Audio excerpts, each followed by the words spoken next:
Bukti yang saya butuhkan di persidangan ini sudah cukup alat buktinya. Saya punya 2 alat bukti yang cukup 2 aja, sama nanti keterangan ahli tentang kewenangan dan ahli tentang perundang-undangan. Nah, saya mau cari itu. Kewenangan pejabat negara. Iya, kewenangan yang saya ingin tanya.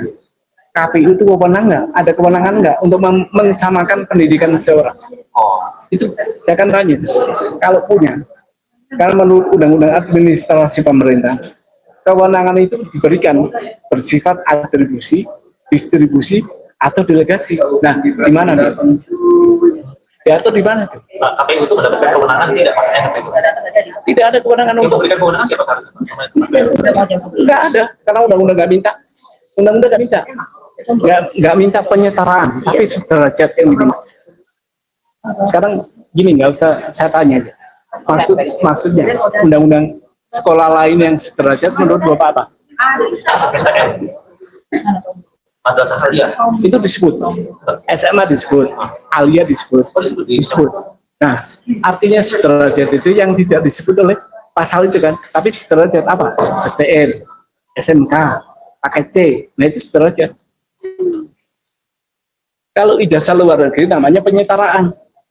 Undang-undang pasal itu tidak ada, tidak menyebutkan penyetaraan.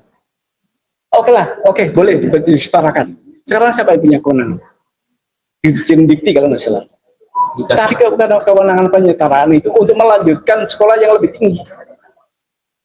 Itu diatur, saya udah punya itu. Bukan untuk sebagai pejabat. Tadinya begini loh, saya berharap bukan saya yang buat ini. Ada ahli-ahli yang tahu itu. Saya nggak tahu kenapa nggak muncul. Sebenarnya ini gampang aja itu, begitu baca undang-undang tahu itu. Tadinya saya nggak berharap saya itu loh. Kok nggak ada? Saya tunggu. Nggak ada juga. Ya udah. Bismillah deh. Berapa lama Bapak menunggu, Pak? 8 bulan, 10 bulan. Lebih, sejak saya menggugat kandidat yang pertama itu, saya udah tahu tuh. Begitu ditetapkan, saya lihat, begini. Yang satu saya gugat tentang status kewarganegaraan. Oke. Yang sekarang saya status tentang pendidikan. Nah, kita pada tahu bahwa ada gugatan ke Gibran terkait ijazah sekolahnya. Nah, sidang perkara yang harusnya dijalankan pada hari Senin lalu itu ternyata ditunda. Penundaan inilah yang saya kira menarik untuk kita kulik lebih dalam ya. Melihat kasus dugaan ijazah palsu Jokowi yang berlarut-larut, gak selesai-selesai sampai sekarang, bahkan sebagai orang yang dulu tidak meragukan ijazah Pak Jokowi karena sudah ada pernyataan resmi dari UGM, makin kesini kok saya jadi makin ragu sendiri. Ya, saya percaya dengan penjelasan dari UGM karena memang alma mater saya juga ya. Tapi makin kesini, kok penjelasan dari Roy Suryo dan kawan-kawannya itu malah makin meyakinkan ya. Akhirnya, saya menyerah dulu. Sekarang saya benar-benar ingin tahu dulu akhir dari polemik dugaan ijazah palsu ini, baru memutuskan apakah percaya atau enggak sama ijazah Jokowi dari UGM. Saya kira nggak cuma saya yang mulai ragu ya. Keraguan itu makin meluas karena polemik yang nggak selesai-selesai. Oleh sebab itu, saya mengambil kesimpulan bahwa publik mulai paham bahwa kelemahan dari keluarga Jokowi adalah soal ijazah pendidikan mereka. Ini bisa dilihat dari munculnya gugatan terhadap Gibran menyangkut ijazahnya yang dipakai ketika mencalonkan diri jadi wapres. Gugatan itu bahkan mencapai 125 triliun rupiah. Yang mana jumlah gugatan itu bukan untuk diri pribadi yang menggugat, melainkan akan disetor ke kas negara, katanya untuk rakyat. Baru pertama kali dalam sejarah negeri ini ya, ada wakil presiden yang ijazah SMA-nya sampai dipertanyakan dan digugat. Ijazah SMA loh ya. Diterimanya gugatan itu di Pengadilan Negeri Jakarta Pusat. Artinya kan memang secara hukum, gugatan itu sudah memenuhi syarat, nggak mengada-ngada. Isi gugatan dinilai jelas dan tegas. Kalau gugatan itu dinilai mengada-ngada, saya kira pihak pengadilan pasti nggak menerimanya, ya nggak sih? Gugatan itu diserahkan pada akhir Agustus lalu. Kemudian sidang perdana gugatan adalah pada hari Senin. Senin lalu tanggal 8 September. Para awak media pasti sudah siap dong ya waktu itu. Karena topiknya kan ijazah lagi. Sehingga ada semacam prediksi bahwa kasus ini bakal panjang lagi nih, kayak kasus bapaknya. Tapi apa yang terjadi? Sidang hari itu akhirnya ditunda. Pasalnya, Gibran yang harusnya diwakili oleh pengacara, namun yang datang di sidang itu malah jaksa pengacara negara. Pengacaranya negara Republik Indonesia. Sementara kan ini gugatan ke Gibran secara pribadi. Oleh sebab itu penggugat yang bernama Subhan mengajukan keberatan. Menurut Subhan, kejaksaan itu mewakili negara, tidak boleh membela Gibran. Jaksa pengacara negara itu pun diminta keluar dari persidangan oleh Subhan. Pengacaranya Gibran loh, anaknya Jokowi, mantan presiden, sampai diminta keluar dari persidangan. Dan ternyata keberatan penggugat ini kemudian diterima oleh majelis hakim. Majelis hakim menyatakan menerima keberatan dari penggugat dan menganggap Gibran tidak hadir pada sidang hari itu. Sehingga sidang hari itu ditunda. Ketika ditanya oleh awak media, kok Gibran diwakili oleh jaksa pengacara negara, pihak Kejagung menyatakan bahwa mereka sudah menerima surat kuasa khusus dari wakil presiden Gibran untuk menghadapi gugatan perdana tersebut. Maaf, gugatan perdata tersebut ya. Sehingga akhirnya mereka... Oke, halo teman-teman, kembali lagi bersama saya di channel ini. Salam NKRI Harga Mati. Teman-teman, dalam video ini kita telah mendengarkan sebuah cuplikan video yang sangat menarik.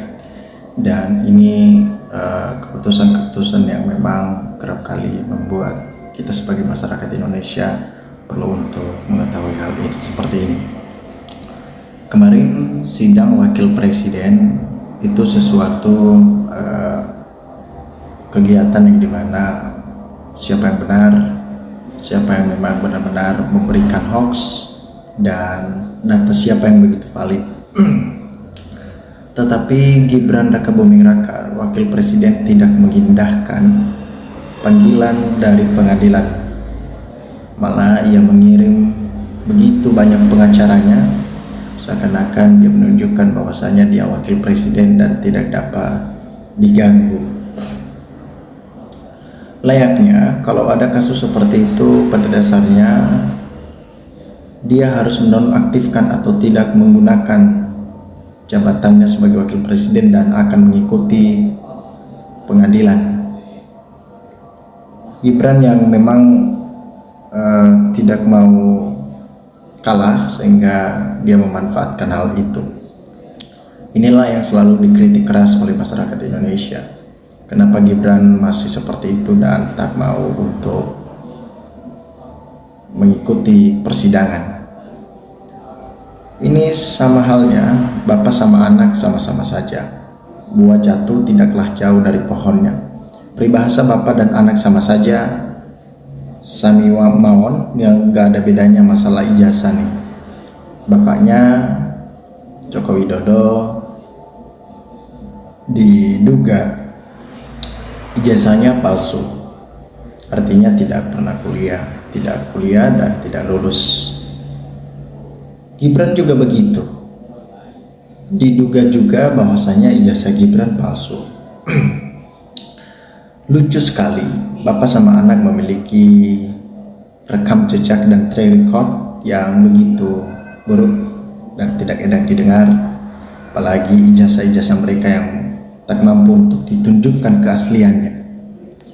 Semoga majelis hakim dan pengadilan yang mengadili perkara pro kepada publik jujur, adil, transparan, profesional demi kepentingan NKRI dan publik tanpa pandang bulu dalam mengambil keputusan. Itu yang paling penting. Setuju dengan gugatan Pak Subhan. Pak Subhan tanpa dibayar, ya. Ini jiwa nasionalisme, idealisme bagi Pak Subhan. NKRI harga mati, karena kan ketika banyak orang-orang yang ingin membodohi masyarakat dengan gimmick-gimmick yang dibangun, tentunya itu suatu tindakan-tindakan yang tidak enak untuk didengar dan dilihat.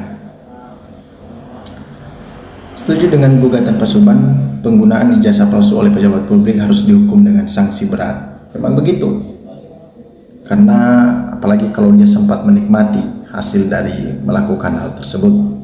Polri harus menangkap Gibran secara paksa untuk hadir di pengadilan. Kalau tidak, Gibran akan bernasib seperti Nepal.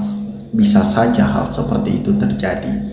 Urusan ijazah ini yang salah kepolisian lambat menangani hal yang sepele ini sehingga rakyat jadi ramai saling menyerang antar satu dengan yang lain. Itulah yang terjadi, dan tentunya kalau ini dibiarkan maka akan jadi sesuatu yang sulit untuk diamankan. Apakah hakim, pak jaksa? Jujurlah, amanahlah, ingat agamamu, amalkan agamamu. Kalau orang Islam dikatakan sini amalkan, oke, itu kepercayaan teman-teman. Ingat itu urusan dunia, apa akan kau korbankan di akhirat demi dunia yang sebentar. Nah, tentunya tidaklah mudah untuk menjadi penengah di sana. Sebaiknya Mas Gibran mundur dengan baik, malah beribawa daripada digugat, dihujat, nantinya dihukum. Lebih baik minta maaf dan ngaku salah, itu yang paling penting. Rakyat Indonesia 280 juta, mudah sekali permainkan oleh keluarga Mulyono. Perlu penanganan yang sangat tegas dari pihak yang berwenang. Kalau ada yang berusaha menghalangi, sikat terus. Periode presiden palsu atau ijazah palsu alias pendidikan formalnya tidak pernah tuntas. Kemudian ada aturan persyaratan calon tidak boleh ditunjukkan ke publik. Lucu-lucu pembodohan full pada rakyat.